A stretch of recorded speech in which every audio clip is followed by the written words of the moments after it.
agora a gente vai voltar na parte de igreja agora, né? Precisa passar um pouco sobre o que é escravidão, como funciona, tá?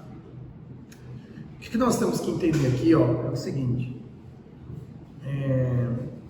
Eu vou ser muito direto aqui, tá? Então eu não vou ficar falando muito rodeio.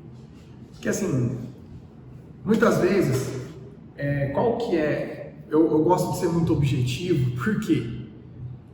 Porque o marxismo em si, a escola de Frankfurt, Paulo Freire, a didática deles, eles ficam dando voltas, e dando voltas, e dando voltas, e dando voltas, e você fica assim, e aí? Tu não tá falando nada, cara, não conclui nada, e você vai embora achando que o cara é intelectual, porque você não entendeu nada, mas na verdade nem ele entendeu o que ele disse. Então te enrolou, né? Então, por isso que eu sempre trago primeiro a pancada do assunto, depois eu dou uma explicada como realmente foi, tá? Então vamos lá. A igreja teve escravo? Qual é a pergunta, né? A igreja teve escravo, não sei o quê. E a minha resposta é simples. A igreja como instituição, não. Mas clérigos podiam ter escravos, sim, tá? Com as condições exigidas pela própria Santa Igreja. Ou seja, por que poderia ter escravo? Porque era a única mão de obra que existia naquela época. Aí o trabalhador livre. Você acha que um trabalhador livre vai ser secretária paroquial? Acha mesmo? De verdade. Não. Não tinha essa visão de salário fixo, entende? As pessoas que eram trabalhadores livres eram pessoas que tinham trabalhos que geravam uma renda, mas por um produto que tu dá. Que produto uma mulher dessa vai dar para um padre? Mulher ou homem, né? Enfim, era mais homem, na realidade. Me fala. Então, normalmente, essas pessoas que cuidavam da coisa básica da igreja eram quem? Eram os escravos. Mas o fato deles ser escravos não quer dizer que eles eram maltratados.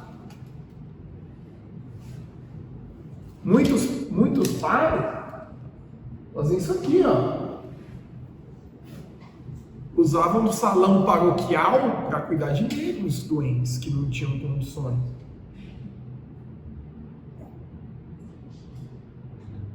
É escravidão propriamente dito, tipo... É escravidão porque o padre muitas vezes não dava moradia para ele, uma moradia de casa mesmo. Ele morava tipo num quartinho lá, né? Mas não... Por que eu falo que é escravidão? Porque para você deixar de ser escravo, você tem que ter uma vida muito digna. O que é ter uma vida muito digna segundo a tradição da Igreja Católica? Você ter uma condição financeira ok, uma casa para você dormir boa, entende? E ter tempo para a prática do sacramento. Então, os escravos normalmente não tinham uma casa, não tinham um salário, então, tipo assim, e não ganhavam algo em troca. Não, eles comiam, eles bebiam, tudo na custa do padre, né? Mas isso não entra no caráter de serviço, de servidão, né? Que é o que surgiu na Idade Média. Porque a servidão, o cara ganha uma casa, o cara ganha uma terra, entendeu? O cara ganha um monte de coisa. O escravo não, ele só tá lá. É como se fosse um empregado da casa. Entende? Que tipo de escravidão você tem? Essa daqui é o que eles chamam de escravidão digna. Né? Que é a escravidão de que a pessoa tinha uma vida normal, ele não era... o padre não via ela. Era para ser assim, né? O padre não vê ela como uma pessoa inferior a ele. Ela só é uma pessoa que faz o trabalho mais braçal que existe dentro da igreja. Que é limpar, arrumar as coisas. E estar na igreja, tá? Porque os padres, imagina os padres naquela época, que não tinha 2 padres na paróquia. Não tinha isso aí. Não tinha pastoral. Então, por exemplo, quem dava essas formações pro leigo nessa época eram os padres faziam tudo, cara. Então, tipo assim, não tinha papel do leigo naquela época, então tudo era o padre, então ele tinha que ter essas pessoas. Tinha que ter. Tá? Ok. Tá?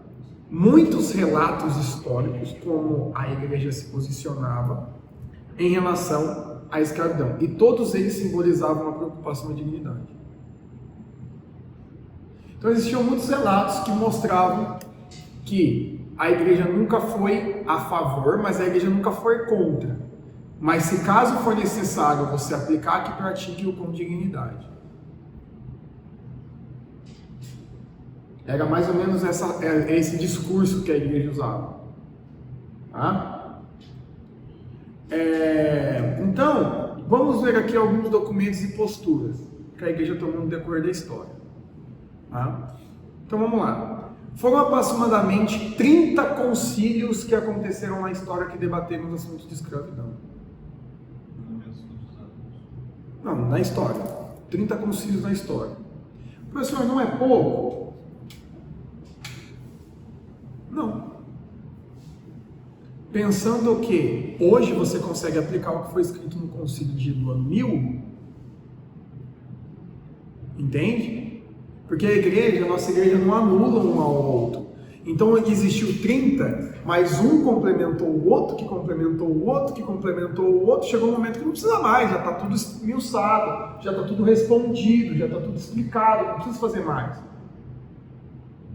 Entende? Para que a igreja católica vai fazer um concílio hoje para falar de Nossa Senhora se já está tudo resolvido dos dogmas dela? Entende? É esse o assunto. Não tem mais o porquê eu discutir esse assunto. Acabou. Tá? O que pode acontecer, que é o que acontece que eu vou mostrar, é às vezes alguns papas redigerem algumas cartas relembrando o povo do que aconteceu. Então, gente, por exemplo, eu vou mostrar no final um pedaço de uma carta. Que o Papa fala assim, ó, vamos relembrar aqui o que o Papa tal falou em tal concílio. Vamos relembrar aqui? Não. Mas é algo muito objetivo, não chega a ser um documento oficial essas cartas, entende? É igual esses moto próprio que o Papa Francisco está soltando. Aquilo não é doutrina de fé.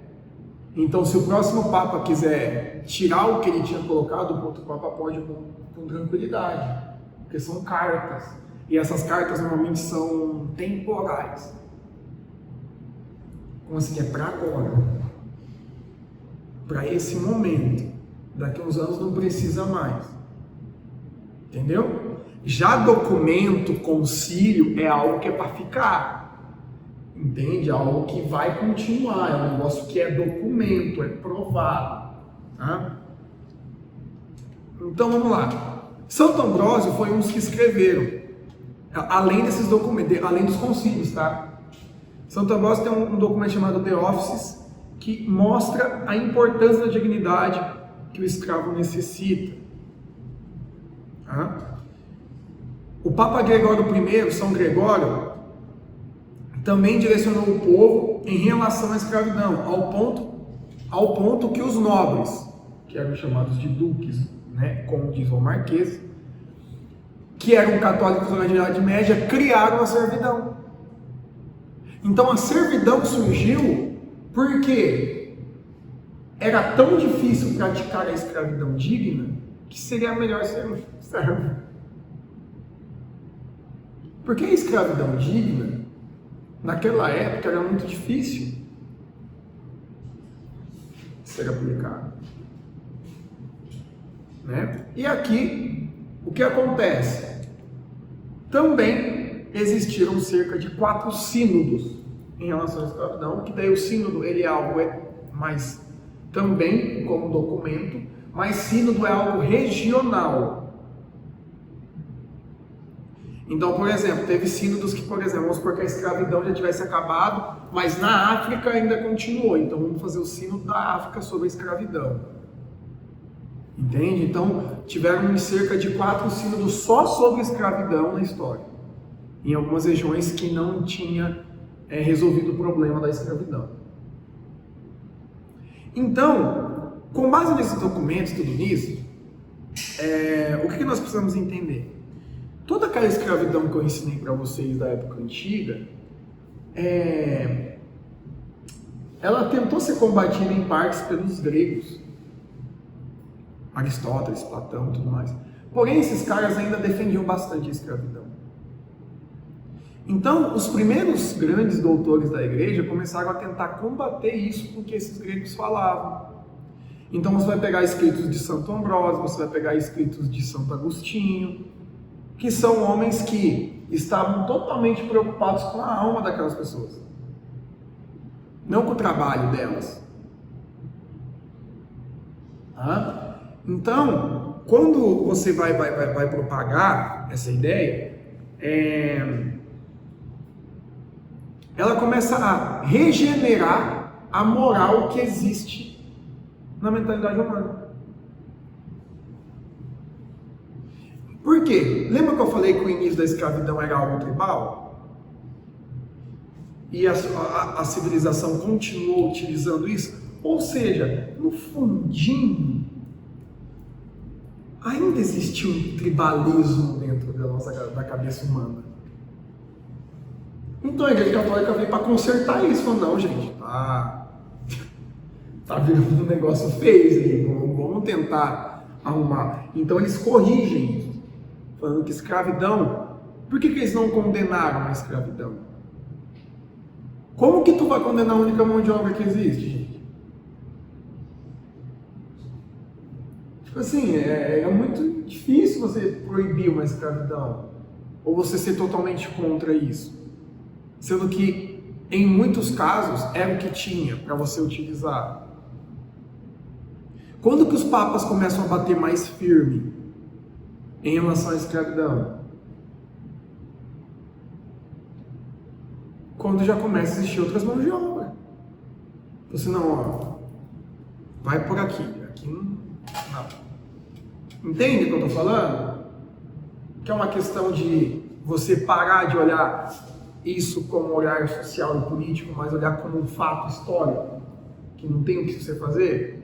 Isso acontece, era a única mão de obra, tá? Então, aqui assim, né, eu tinha anotado aqui, ó,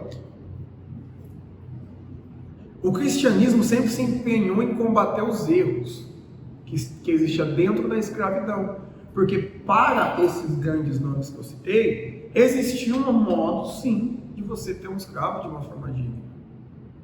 Então eles iam combatendo esses erros, que normalmente é o quê? Os exageros que se tinha com os escravos. Por exemplo, dentro dessas cartas, desses concílios, né? Todo final de concílio, sabe o que é concílio, gente? Vou começar agora. Vocês sabem? Alguém não sabe do concílio?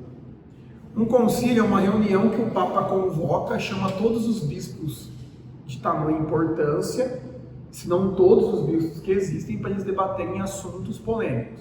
Então, esses concílios não falaram só de escravidão.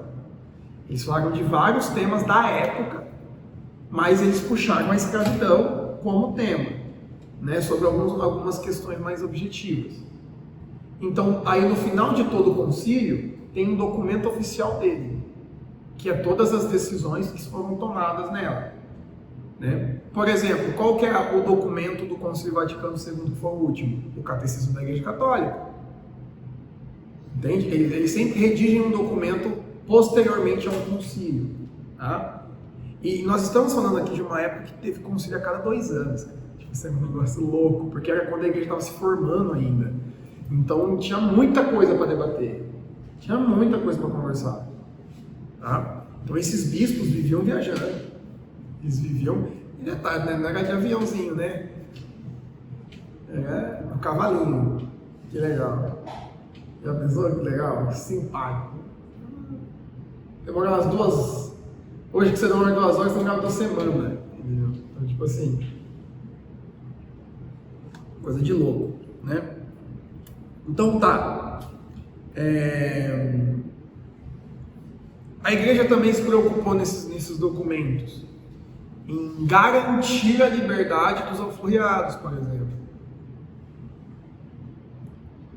Porque muita pessoa que se tornava escrava, ela não conseguia mais nada na vida dela. Aí a igreja acolhia. A igreja vai acolhendo essas pessoas, tá? Enfim, o que seria tudo nesse documento?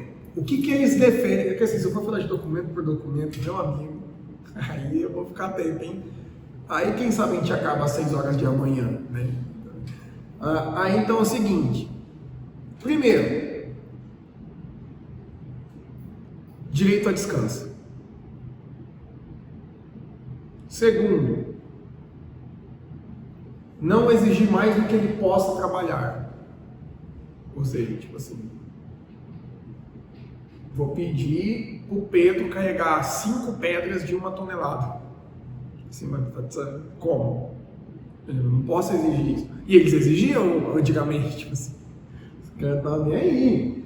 Dizem, mas se vira, cara, se vira, os seus pulos.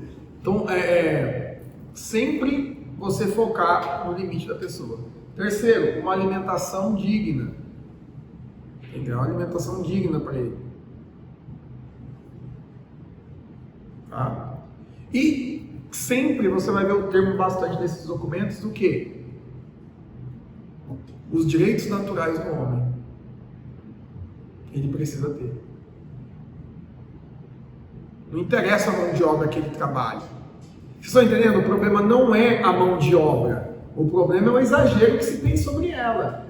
Então, só essa frase resume tudo. O quê? A igreja queria que os homens todos, independente de onde tu for, todo ser humano tem direito às coisas naturais do homem. Aí, o que são as coisas naturais do homem? Por isso que eu falo que é muita filosofia às vezes, né? Porque essas cartas são sempre filosóficas. Eles puxam bastante isso. O que são os direitos naturais do homem? Sanidade mental, ou seja, razão, alimentação, sono, e mais? Necessidades fisiológicas, vou colocar assim. Ou seja, você precisa ter isso aí. E tudo que danificar o seu direito natural não estava certo. Entendeu? Então, por exemplo, alguém aqui trabalha mais do que 12 horas seguidas? Não? Graças a Deus. Porque tu ia conseguir. Não dá conta. O corpo humano pede repouso. Não adianta. Você pode estar atrasado o que for. Você pode estar com o seu TCC lá, ó, se lascando. Mas você não vai conseguir. Você tem que ter descanso. É natural isso. Não adianta você tentar forçar com o que é natural. Então, só dessa frase é que hoje o povo não sabe o que é isso, né? Porque hoje é tudo relativo, né? Mas o direito natural do homem é isso.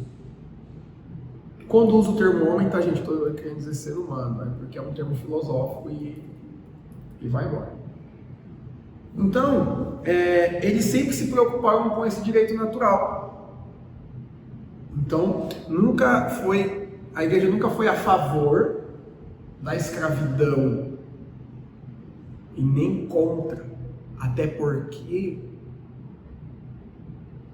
não tinha necessidade de ser a favor ou contra de um negócio desse, porque era algo que era meio que assim, acontece, entendeu?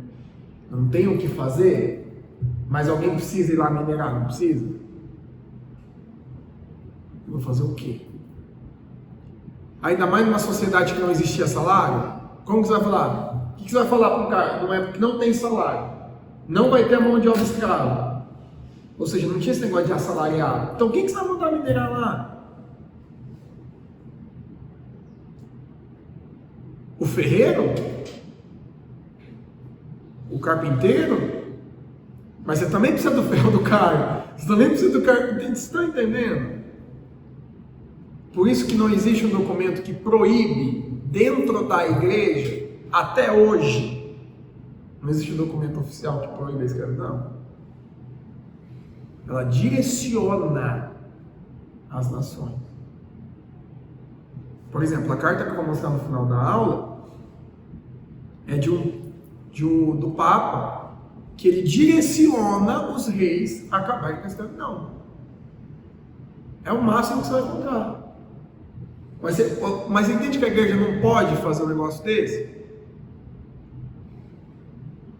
Onde que a igreja condena? Aquilo que afeta totalmente a moral, a ética cristã. A escravidão não fere a moral e a ética cristã. A partir do momento que tu dá dignidade para o ser humano e o direito natural dele. Existe esse livro aqui que se chama Escravos Cristãos, Senhores Muçulmanos, que conta como que os muçulmanos escravizaram os cristãos durante as cruzadas e como eles escravizaram os cristãos depois das cruzadas. Meu amigo, isso aqui também prova essa visão de que a escravidão ela existe por uma questão de inimigos. Eles são inimigos. Cristão escravizou muçulmano? Sim. Bastante. Mas qual que era a escravidão deles? Eles eram presos, na verdade. Eles eram prisioneiros e quando o cristão precisava, sei lá, reconstruir um muro que caiu, tira os caras da prisão lá e manda eles reconstruir. Eles reconstruíam e voltavam os campos. Era assim que funcionava. Entendeu? Alguém tem alguma dúvida?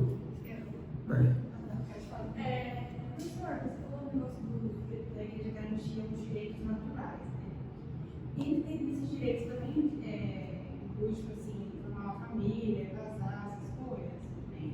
Aí que entra, sim. Ninguém pode proibir o escravo de casar. O Senhor não poderia proibir o escravo de casar. E se o escravo quisesse entrar para a vida monástica, o Senhor era obrigado a deixar ele ir. Ele tinha uma certa liberdade. Tinha. Ele não poderia. Segundo a igreja direcionava a não proibir nada. Isso, diferente, mas, né? Tipo, já ouvi falar assim, que os normais têm uma escravidão no Brasil, que, tipo assim, eles não podiam ter relacionamento entre eles, tinham que era um homem lá, que fazia os filhos, assim, tipo, totalmente, só pra formar mais. Print totalmente errado. Exatamente, receber uma história nada a ver. E eu tenho até o nome do documento que prova isso. O concílio específico que ele direciona aos reis. Ó. Então quer dizer que os reis não estavam deixando. Então eles falaram assim, direito natural. Então vamos lá, eles vão lá e escrevem uma carta. Porque eu queria saber por que a Igreja Católica, a Constituição, foi tão veemente, assim, digamos assim, contra a escravização dos índios. Porque, que eu aprendi, quando eles estavam colonizando as Américas, o protestantismo estava surgindo na Europa. Aí eles enviaram umas missões jesuíticas para cá, criaram a missão de 7 povos aqui do sul e criaram várias.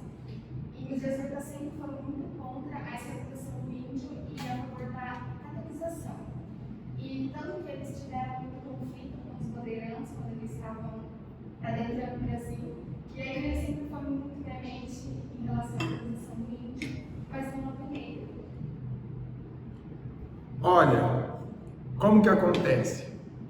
Qual que é a diferença da escravização do índio e do negro?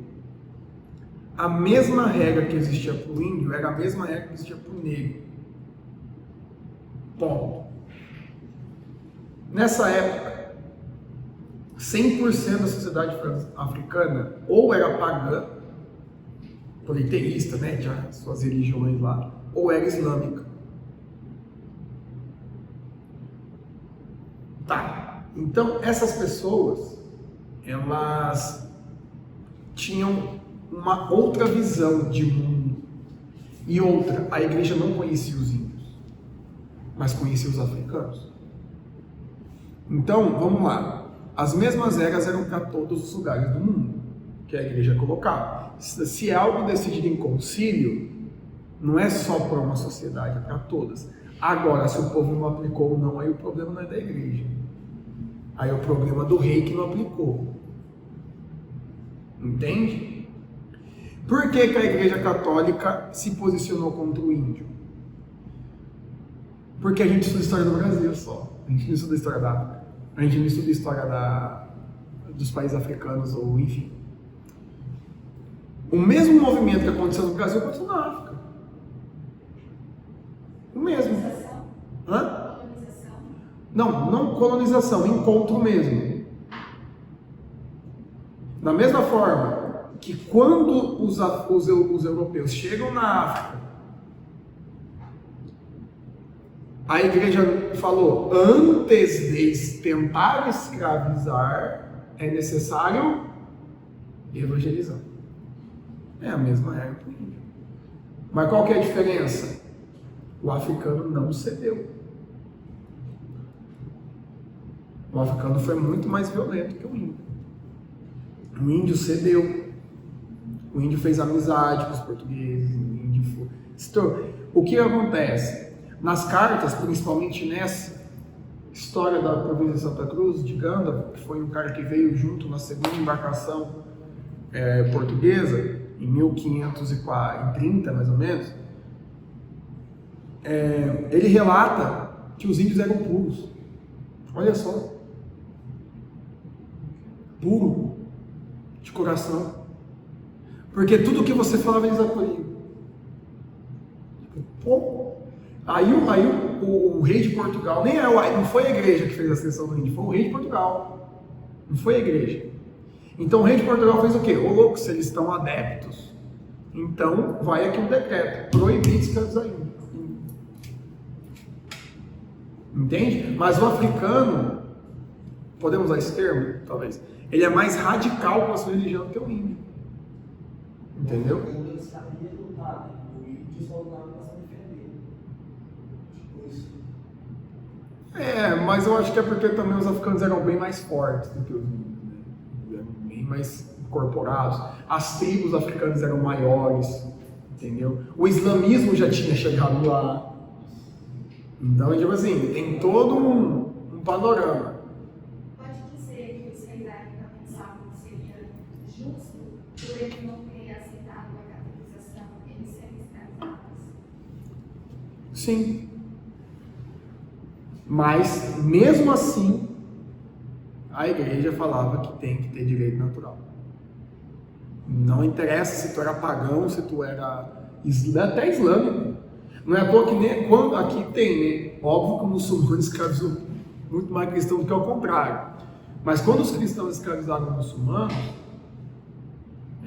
até os muçulmanos, a igreja pedia para que ele tivesse direito natural e tivesse responsabilidade. Ele só não tinha tanta liberdade do que os outros, porque ele era prisioneiro. Se ele não fosse, ele teria liberdade. Mais liberdade. Então, vocês estão entendendo? É porque o índio, ele foi muito mais acolhedor. Por isso que eles chamavam ele de puro. Porque nosso índio foi assim, claro, né? Não todos, né? Mas uma boa parcela dos índios aceitavam a chegada dos portugueses. Foi só um estranhamento que existiu ali. Teria que dar uma aula só de história do Brasil desse encontro, né? Só para vocês entenderem mais ou menos como funcionou, o porquê que defendem tanto o índio. Porque na verdade, o que a gente aprende na escola? Que era os tupis, né? Mas ninguém fala que existia 4 ramificações dos tupis que ficavam no litoral. Que tinha os tupiniquins, tupinambá, tupinacirá, tupi-guarani, tinha tupi de tudo que é jeito. Uns eram mais pacíficos, outros eram mais violentos. Hein? Então assim, mas o que acontece? O índio, ele acolheu com uma forma maior, até porque os africanos, eles já tinham um pouco de receio com os europeus. Os europeus não, desculpa, com os asiáticos, porque os islâmicos já tinham chegado na África. antes dos europeus. Quando eu digo África, tá, gente, é mais para baixo da África, tá? O norte da África sempre foi habitável, sempre existiu relação entre a Europa e o norte ali, Cartago, essas regiões todas, mas ali para baixo da África, do meio para baixo, não. Era raro. E quem chegou lá? Os islâmicos. Mas tem muito negro islâmico. Tipo assim, coisa absurda. Ah, entendeu? Mais ou menos. Então, por que o negro, a igreja não bateu no mesmo momento, da mesma forma com o índio? Porque já tinha feito isso com os escravos lá, com o negro lá antes. Há 100 e poucos anos antes. Porque o contato dos europeus com os africanos foi no final de 1300, começo de 1400. O contato com os índios foi de 1400 para 1500. Entendeu? Foi praticamente 100 anos depois. Então, a mesma firmeza que você via a igreja com os africanos, teve com os indígenas. E esse decreto da insistência de não escravizar índio não foi especificamente da igreja, mas foi do rei de Portugal. Então não foi uma questão da igreja em si, foi do rei. Tá? Beleza? Mais alguma dúvida até aqui, gente? Ok? Nem sei que oração, tá? Você vai me avisar. Eu também tô sem nada. Ixi. Eu tenho uma dúvida, eu não sei se ela é besta. Fala! Tem a questão dos direitos naturais do homem, né? Mas, tipo, por exemplo, se eu sou dono de um escravo que é em outra religião, ele tem direito de praticar aquela religião?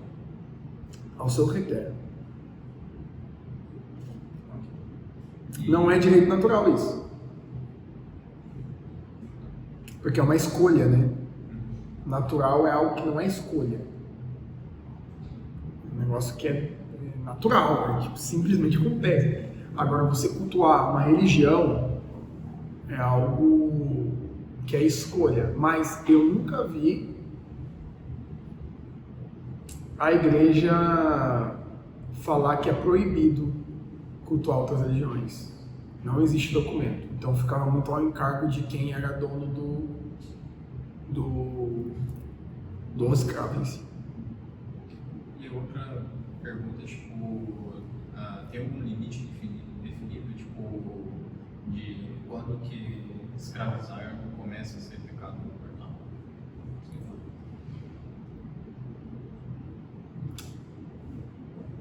O limite é o natural, né? O limite é o seguinte, quando você começa a perceber que a pessoa está perdendo a qualidade de vida dela.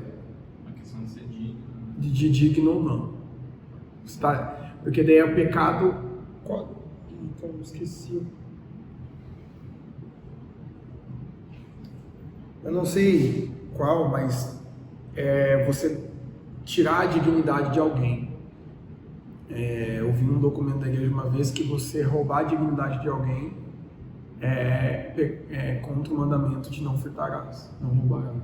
Porque você está roubando a dignidade de alguém. Então, isso eu sei que existe. Então, trazendo para esse contexto, possivelmente essa é a balança. Então, não tirar a dignidade daqueles. Ah, mas isso aí está na prisão. Não, está na prisão, né, mano? Isso aí é outra história. Ele que se vendeu, ele não é digno, ele perdeu, ele vendeu a dignidade dele. Então é outra história, né? Ele está sofrendo com a justiça. Tá? Mas se ele é um escravo comum, essa é a balança. Tá? Mais alguma dúvida, gente? Não? Sobre o matrimônio. Pode casar com branco, não interessa. Como eu disse, antigamente eles não tinham diferenciação de raça. Eles não pensavam assim. Isso é um pensamento totalmente recente. Professor, então por que eles não se misturavam? Porque eles nem se conheciam. Por que vocês acham que o Brasil, que é o país mais miscigenado da história? Porque foi aqui onde tudo misturou. Não, você acha que na Europa ia negro para a Europa? Isso começou no século passado. Século passado começou essa questão da transição do povo pelo mundo. Mas, pô, as pessoas viviam lá na regiãozinha dele. Não tinha dessa. Só o Brasil, que antes do século XIX, só o Brasil que tinha mais de 2 culturas no mesmo lugar. No mesmo lugar você tinha alemão, você tinha italiano, português, índio, africano, de tudo, cara. Por isso que o Brasil é miscigenado. Entende? Então, essa questão então por que não tem mistura, não tinha mulato na África ou na Europa? Porque eles não se misturavam. Por exemplo, cada um lá no seu lugar, beleza? Tranquilão? É isso aí. E eu falar que não existia é um termo muito pesado. Com certeza devia ter existido um ou outro. Mas não era a regra, né? E vocês estão entendendo? Então, aí o que acontece? Ó? Aí eu coloquei aqui em lista de anos todos os documentos, todos os concílios. Do ano 305 até o ano 1171. Todos esses documentos aqui não são tão difíceis de encontrar, alguns vocês encontram, mas não está traduzido. Alguns você encontra algumas traduções específicas, tá? Mas aqui, se eu não me engano, deve ter uns 27 concílios aqui. Eu coloquei lá que é aproximadamente 30, né? Mas é mais ou menos isso, tá? Então, depois desses aqui, depois desse mil e pouco aqui, o que os papas faziam era dar cartas, só relembrando o que já estava escrito em algum desses. Então não escreveu nada novo, entendeu? Não precisou escrever nada novo. Tá? Então, tipo assim, o que eles fazem quando eles escrevem essas cartas? Relembrando o que o Papa tal escreveu no Concílio Tolerantano X, e ele coloca o artigo daquele concílio e bom, é isso. Então eles depois desse ano não precisou fazer mais nada de novo. Tá? Dentro desses conceitos você vai ter a liberação do casamento, liberação assim, né? Dizendo que pode casar, tem que casar na verdade. Outros dizendo, porque assim, se for no primeiro lá, você vai ver o seguinte, só vai ter o termo direito natural. Mas com o tempo, o conceito de direito natural foi se perdendo, o povo foi sabendo mal o que é direito natural. Então, a cada um desses concílios, eles começam, não, gente, direito natural é que a pessoa tem que ser digna. Aí começa a cada um desses explicando passo a passo o que significa cada coisa. Por isso que às vezes é um saco ser historiador, né? Se recolher tudo isso aqui é uma loucura. Né? Então, basicamente, é todos esses. Mas você percebe que tem alguns que são muitos, ó. Quer ver, ó? Olha, ó, Concílio Aureliense III, Concílio Aureliense IV, Concílio Aureliense V. Porque foi na região de Aurélio. Então, reúne todo mundo lá e faz lá e coloca o nome do concílio, o nome da região. Então, lá tem parisiense, tem romanos, tem londinense, tem de tudo aí. Ok? Percebam que os anos não são muito distantes, ó. Tem alguns que são muito próximos.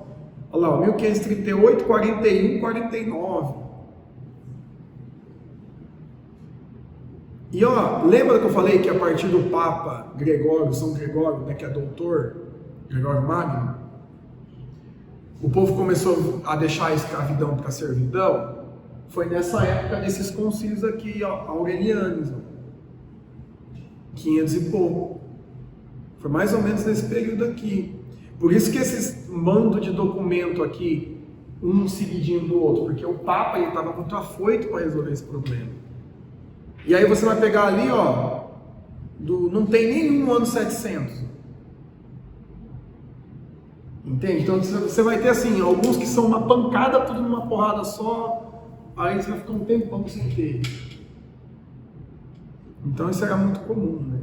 Porque a igreja convocava esses concílios por necessidade, entende? Não era assim, alguém leu de novo e falou, opa, acho que faltou alguma coisa, vamos convocar outro concílio. Não. Eles começaram a ver que o povo não tinha entendido ainda, então eles vão lá e convocam outro, faz de novo. E assim vai. Beleza? Dúvidas? E aí, e tudo que eu estou explicando para vocês está tudo nesses documentos aqui. Tá? Alguns eu sei meio que de cor, qualquer um é do outro, mas tá tudo aí. Tá aí. Tá? É porque alguns, infelizmente, eu não consegui traduzir. Então aí realidade é latim, né? Então aí dá umas travadas. Algumas coisas eu consigo, mas outras não dá. E aqui é engraçado para quem gosta, né? Só um comentário. O latim desse primeiro documento, o latim do último documento é totalmente diferente. Assim. É a mesma coisa você pegar. Cara, é a mesma coisa você pegar um português do ano 300 e um português de 1100. Esse negócio é muito macabro, cara. Tipo, os documentos assim de 300, 400, tipo assim, impossível, cara. Tem que ser um cara especialista mesmo para traduzir, não tem como. É um português extremamente latim extremamente arcaico, você não entende nada. Até para quem entende, não entende. Então é um negócio bem tenso assim. Beleza? Que horas são? Eita, pia. Então aqui, a resposta da igreja para a Idade Moderna. Que é quem? O nosso querido Papa Gregório XVI. Tá? Século XIX, redigiu uma carta para compilar todos os documentos que a igreja já havia publicado sobre o assunto para afirmar de vez a posição da Santa Sé em relação à escravidão. Então a carta é extremamente gigantesca e ele vai relembrando cada concílio daquele que eu coloquei ali. Porque no concílio tal decretou isso, aí no final ele fala, eu vejo que hoje não há mais necessidade de a gente ter a escravidão, sendo que já temos outras mãos de obras que são necessárias e que dá para ser aplicadas de forma mais digna possível. Bom, não é um documento oficial, é uma carta. Que daí a gente chama de encíclica, né, que é uma carta. Aqui, né, o nome desse documento é Futuram Rei Memoriam, que foi destinado a um rei sobre a prática da escravidão. Aqui eu coloquei a própria carta inteira nesse slide, né? Mas eu quis ler essa primeira parte só para vocês pegarem o fio da meada. Elevado ao grau supremo de divindade apostólica, ascendendo da terra, embora em mercê-lo, vigário de Cristo, Filho de Deus, que por sua caridade excessiva se dignou a fazer-se homem e morrer para redimir o gênero. E sempre fazem isso no começo das cartas, sabe? Aquela introdução, é sensacional, acho sensacional. Acreditamos corresponder à nossa carta, à nossa pastoral, solicitude fazer todos os esforços para afastar os cristãos do tráfico que estão fazendo com os negros e com outros homens. Ou seja, ele está recomendando os cristãos, meu filho, foge da escravidão. Então, tipo assim, a carta dele não é para os pagãos. Ele está nem aí. O negócio é o seguinte, ele como Papa viu que não é mais necessário a escravidão e falou para os cristãos, sai de perto, evita, tá? Se eu não me engano foi para a princesa Isabel, para o Dom Pedro I que ele mandou isso, tá? Porque aqui, quer ver? Sejam da espécie que forem, seja da espécie que forem, se ele está usando o termo espécie, significa que Darwin já tinha existido.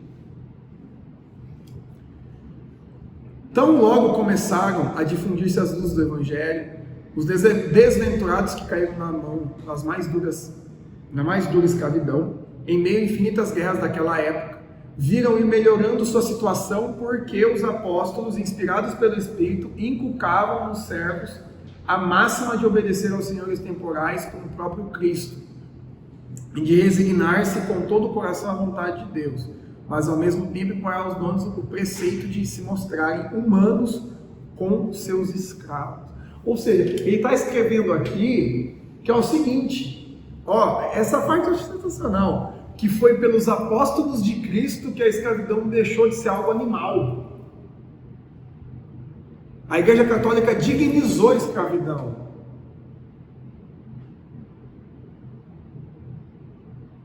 Entende? Você acha que os antigos estavam preocupados em dignificar alguém? De jeito nenhum. Então eles estavam aqui, ó, os apóstolos de Cristo que incumbiram a missão de ensinar as pessoas a serem submissas aos seus senhores e os senhores a tratarem os seus escravos como seres dignos. Ou seja, a igreja se incumbiu de não só ensinar o senhor como escravizar, mas ensinar o escravo a como ser um bom escravo. Tipo assim, velho, sensacional, entendeu? Eu acho que só colocar isso daqui num livro didático já quebraria todos os livros didáticos. Tipo assim, só essa fala aqui do Papa, que é o começo da carta dele, né? Concedendo-lhes tudo que fosse justo e equitativo. Então, que é o direito natural nosso por justiça divina. Né? E de não maltratá-los. Aí, cara, não, a igreja batia nos escravos. Pô, tá aqui, velho. Documento, aqui. Sabendo que o Senhor de uns e de outros está nos céus e para ele não há acepção de pessoa. Aí, se você for continuando a carta, aí vai estabelecendo algumas coisas. Aqui, ó, cita o Papa Clemente I aí, ó. Depois ele vai citar, ó. Quer ver? Eu acho que ele é escrito também que ele cita. É que eu não vou ler a carta inteira porque é massa de ficar lendo. Mas é daquele, ó, Papa Urbano em 1600 e pouco, Papa Paulo III em 1537, olha lá, ó, 20 de dezembro de 1141, Benedito XIV. Então, tipo assim, ele vai citando todas as cartas que foram redigidas.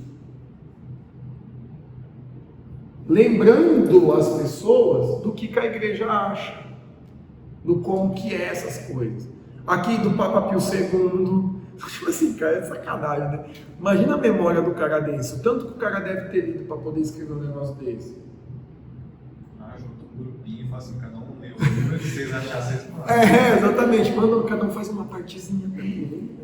Então, tipo, olha lá, Pio IV, Pio VI, ele pede. Então, tipo assim, velho, é simplesmente fantástico. E aqui continua, vai continuando.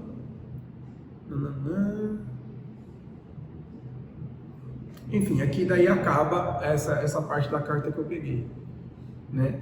Que daí no final, essa parte aqui, daí no final ele coloca o que é comum nas cartas, né? Ele coloca o nome dele, coloca o ano do primado dele, né? 9º ano do meu primado de Pedro, coloca a data, se eu não me engano foi 1850, 40, foi mais ou menos nessa década de 1840 que ele escreveu isso.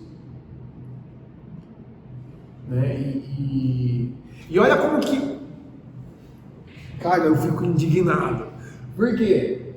Olha como que Deus é tão providente. Quando que fulano lá, o fulaninho lá, amiguinho nosso, Darwin, publicou a evolução das espécies? Na mesma década. Então, tipo assim, o cara veio destruindo o planeta e o Papa já deu a resposta. E agora fala que a igreja nunca se posicionou às coisas do mundo. Meu amigo, a igreja é o lugar mais esperto que existe. Quando eles acham que a farinha está com o bolo pronto. E o que esse Papa quis dizer? Ô Darcy, você é muito burro, velho, porque os outros papas já tinham explicado como funciona esse negócio. Você vem aqui para fazer um negócio dele? Tipo assim, quando eles começam a citar essas coisas antigas, ou documentos antigos, é porque eles estão querendo dizer o seguinte: meu amigo, isso aqui não foi da noite pro dia que colocaram, não.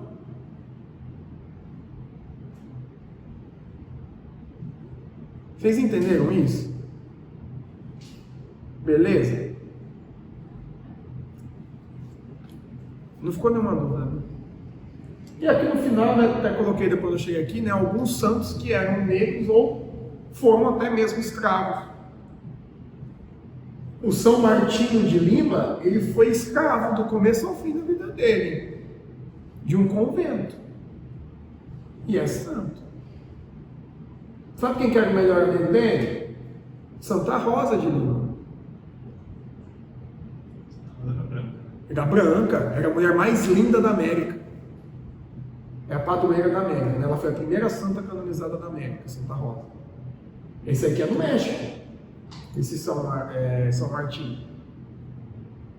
Não é à toa que tem uma imagem dele, ele com uma vassoura na mão.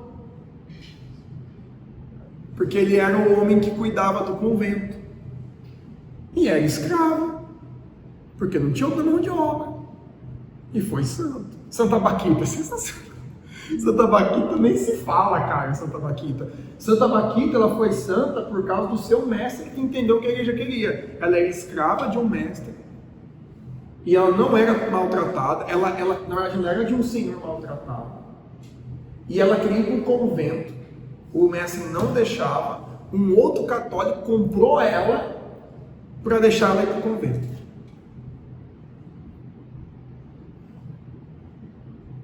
Então, cara, é muito santo. É muito santo. Santa Perpétua, né? Santa Felicidade também. Né? Tudo. O que mais? São Benedito, que a gente estava falando lá, né? Ah, tem um monte. E aqui eu coloquei uma pequena bibliografia além dos documentos, né, de livros que às vezes vocês se interessariam, né? A Igreja e a Escravidão, de José Geraldo Vidal, no Brasil, né, de Carvalho. A Igreja em Face à Escravidão, do Padre James Balmes, muito bom esse cara, que é o que eu estava lendo aqui, é o que eu tenho aqui, em PDF. Escravos Cristãos e Senhores Muçulmanos, Sermões do Padre Antônio Vieira, acho que muitos já leram para o vestibular, né? Mas é muito uma fonte histórica fantástica, Padre Antônio Vieira. História da Província de Santa Cruz de Gândavo, Casa Grande Senzala de Gilberto Freire, não é Paulo Freire. Gilberto Freire, sabe de quem é tio? O Guilherme Freire. É assim, ele é meio progressista, mas é muito bom o livro dele. Muito bom. Mas sim, porque ele é jornalista. Então o livro dele não é um livro histórico. Ele conta a história do Brasil inteiro, num livro só. Mas ele conta como jornalista. Então não é um livro citando fonte. Não é aquele livro que você vai pegar lá e vai estar lá no rodapé. Não, é um livro de literatura que tu pega e lê se você quer entender o básico da história do Brasil. Tem algumas informações ali que ele é jornalista, né? Dá aquela sensacionalizada e tal. Mas assim, de um campo geral, é um livro legal. É um livro legal. Foi um dos únicos livros que eu li na faculdade que eu uso. Casa Grande Central. Sim. Se o professor da de faculdade fugir de Gilberto Freire, cara, ele... Entendeu? Porque é difícil, tem uns nomes que você não consegue fugir. Você pode não gostar do cara, mas você não consegue fugir dele. Igual o Pedro Calmon. Pedro Calmon é o maior historiador do Brasil. A maior enciclopédia hoje é a dele. Tipo, ele já morreu, óbvio, né? Ele foi o primeiro diretor da Biblioteca Nacional. E tipo assim, a enciclopédia dele dá nessa mesa, assim, de história do Brasil, entendeu? Tipo assim, eu fui comprar... Não, eu vou casar esse ano, né? Não dá. Mas quase comprei.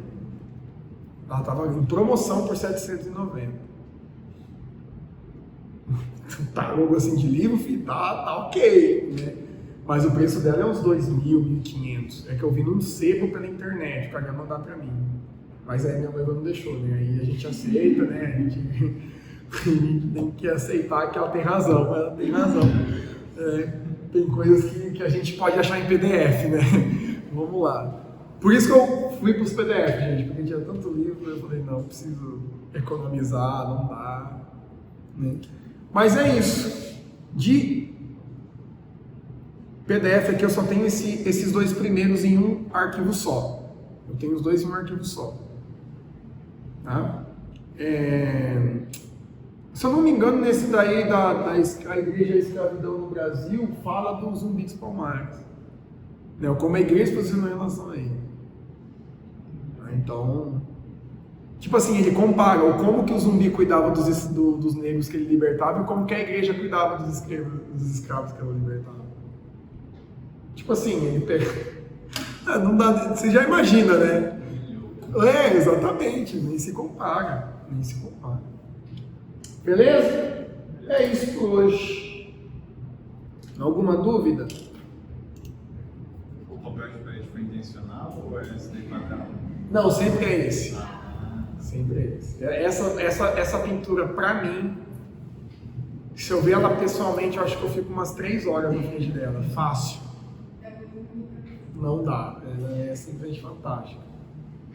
Tipo, eu acho que é. Não, não é nessa que ele quiser tratar, mas tem uma imagem que a gente vai ter provavelmente uma aula assim, né? Que Anchieta foi celebrar uma missa e aí os índios estavam todos animadões, assim, porque não conhece aquilo, e era porque estava muito sol e tal. Aí o Anchieta olhou para as árvores, rezou e as árvores fecharam. Tá louco, cara, isso é sacanagem. Que jeito. Aí os índios ficaram quietos, mas tá bem, né? Até eu, sou meio bobo. Você vai ver um negócio desse, o cara manda uma dessa, assim, tá bom, né? Quem sou eu, né? E é isso, gente. Ninguém tem dúvida, acabamos. então, Ave Maria. Vamos rezar então uma Ave Maria, em nome do Pai, do Filho e do Espírito Santo. Amém. Ave Maria, cheia de graça, o Senhor é convosco. Bendita sois vós entre as mulheres, e bendito é o fruto do vosso ventre, Jesus. Santa Maria, Mãe de Deus, rogai por nós, pecadores, agora e na hora de nossa morte. Amém. Em nome do Pai, do Filho e do Espírito Santo. Amém. Obrigado, gente.